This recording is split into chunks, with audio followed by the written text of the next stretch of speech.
Hello, my name's Cedric Winterbottom, and today I'm going to provide you with a fascinating insight into the world of the car spotter. Yes, collecting car numbers.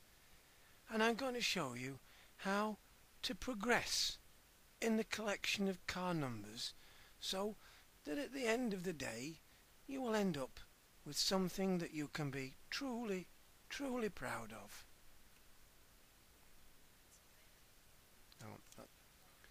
Firstly, you need a mini notebook. That is a notebook that's mini.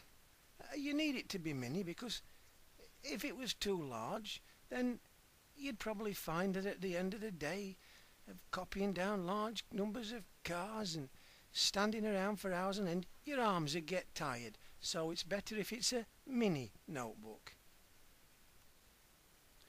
It's also necessary to go with your mini notebook to have some pens. I say pens plural because there's nothing worse than standing outside taking down car numbers one after another after another after another and finding out that you've only got one pen and it runs out. So take at least 2 pens. I myself always take 5 just in case. As well as a notebook and a selection of pens, different colours possibly, no decent car spotter would be seen out taking numbers without being dressed in the most suitable of attire. Clearly that is an anorak. Yes, an anorak. Dark green or muddy brown, it doesn't matter which of those 2 colours that you choose.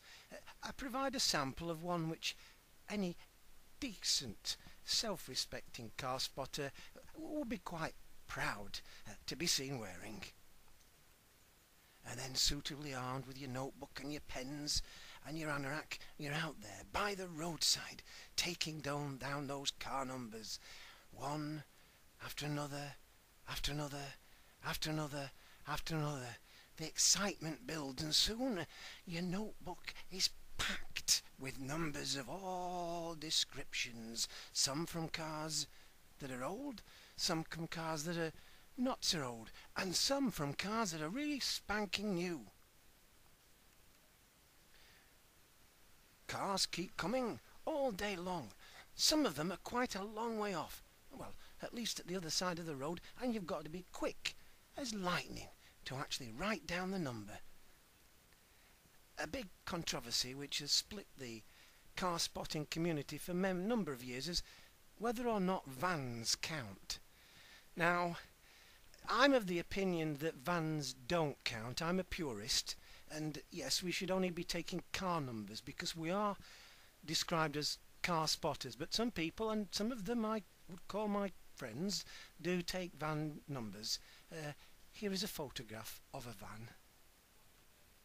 Finally, the end of the day has arrived, and it's time to go back home for your cup of cocoa or Horlicks, if you'd prefer, and to transcribe those numbers that you collected in your mini notebook and put them in your fascinating, large, beautiful ledger in copper plate writing.